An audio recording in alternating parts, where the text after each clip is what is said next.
Tony Ferguson and Nick Diaz in the welterweight, catchweight, or middleweight division. Really doesn't really matter too much what division Tony Ferguson versus Nick Diaz is gonna be in, as long as they do the fight. I think if Tony Ferguson is gonna return to MMA, return to the UFC, and have one more good fight, a few more good fights, whatever the case may be, I would say don't put him against a killer like Shavkat Rakhmonov. Don't put him against a killer like Arman Tsarukyan, Mateusz Gamrot, someone like that. Because I really don't want to see Tony Ferguson get knocked out or submitted or anything like that.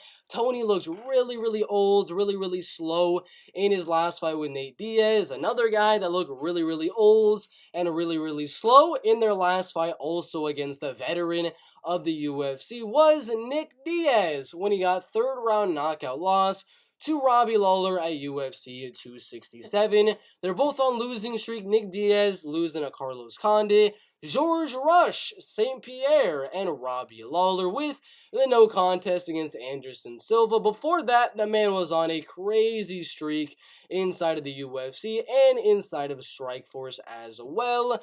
But if you think about this fight with Robbie Lawler, he really didn't look all too good. He looked really slow with his strikes. He was landing some good shots over Robbie Lawler, just like Tony Ferguson. Every now and then would land some good shots over Nate Diaz, just like every now and then he lands some good shots on Michael Chandler. So Nick Diaz, even in the losses with Robbie Lawler, even with the losses against Georges St. Pierre, for Ferguson with the losses against Chandler and Nate Diaz, they still have their moments where they're landing some good shots, landing some good leg kicks, landing some shots that are wobbling their opponents and things like that. It's just, I don't think either guy is really good enough to go out there and, beat anyone ranked in the UFC's welterweight, in the UFC's middleweight division. They both lose to pretty much everyone in those top 15s. So, again, I don't want to put them against a young up-and-comer. I don't want to build somebody's name off of Tony Ferguson. It's not something I'm really interested in watching. I would honestly feel sad about watching it, kind of like Hamza Chimaev taking on Nate Diaz. I wasn't really happy about watching that fight, more sad, as we were about to see Nate Diaz just get absolutely destroyed. Luckily, we saw Nate Diaz, Tony Ferguson instead, and that's kind of what I would like to see here with the fight with Nick Diaz and Tony, rather than Nick retiring, rather than Tony retiring, make them a little bit more money on the main card of a pay-per-view against each other in a legend versus legend, old versus old matchup, as you guys see in the thumbnail, and it'll be a good fight, because Nick, again, he puts on a good fight every single time. The Georges St. Pierre fight was a pretty good one. Anderson Silva was a fun fight. There were those moments where they were kind of going, boom, laying on the floor and things like that, getting on the cage and stuff like that. But Robbie Lawler, that was a fun fight. Ferguson versus Nate Diaz was a fun fight. I'm assuming Nick versus Tony would definitely be a fun fight. They would make it one for the fans, so why not give them one more fight to make them both a little bit more money, and have a legend versus legend fight. The loser retires the winner. Maybe they fight another legend like Jim Miller potentially in the welterweight division for Tony Ferguson. But that's the fight I want to see, is Tony versus Nick Diaz. If it were to happen, I would honestly have to go with, I don't know. I have no idea. Nick looked really, really slow. Ferguson looked really, really slow, but they both have their moments in those fights. Not a fight I really want to do a prediction for, but for both guys, it's either retire or fight a legend. And I would rather see, I'm going to be dead honest with you, I'd rather see both of them retire than even fight each other. But if you want to send one of them off with a retirement win, Tony beats Nick Diaz in a retirement fight, Nick Diaz beats Tony Ferguson in a retirement fight, that'd be a good way to end off a career over another legend, a former champion in Tony Ferguson, a former title challenger in Nick Diaz. So it'd be a good send-off for both guys. 3 rounds of action. I don't want to see 5 rounds of it. Just 3 rounds, make it a fun one. 29-28 goes either way on the judges' scorecards most likely, and it'll be a good legend versus legend fight.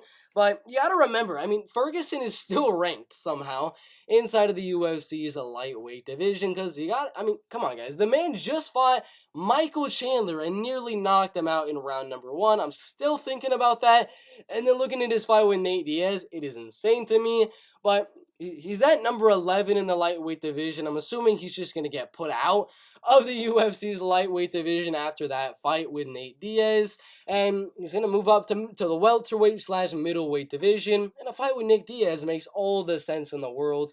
In my opinion, both guys that have looked absolutely amazing in their careers, beating guys. I mean, Nick Diaz was out there on a crazy win streak over there in Strikeforce, beating notable names like Frank Shamrock in the second round by knockout, beating KJ Noons by unanimous decision, beating Paul Daly by knockout with 3 seconds left, beating BJ Penn in his main event, UFC debut by unanimous decision, only losing to Carlos Condit, who should honestly be a champion in the UFC, and then one of the greatest fighters of all time in George St. Pierre, one of the greatest fighters of all time in Anderson Silva, and a champion in Robbie Lawler. Same for Ferguson, only losing on Nate Diaz, a guy that's only lost at champions and title challengers. Michael Chandler, a guy that's only really lost inside of the UFC, the champions and title challengers.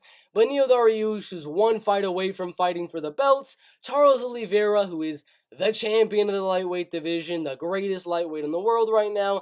Gaethje, former lightweight champion, interim, I guess you can say, and has beat so many amazing guys. So for both guys having such amazing careers in their respective divisions, now that they're getting older, this is the only chance we got to put a legend versus legend send-off fight.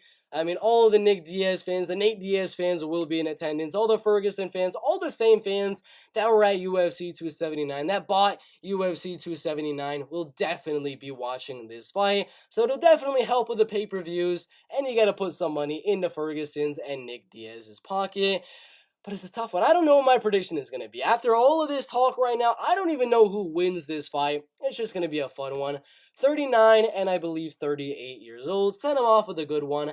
But that should be a good one. What do y'all think? Should this happen? Nick Diaz versus Tony Ferguson, or should Nick Diaz fight someone else?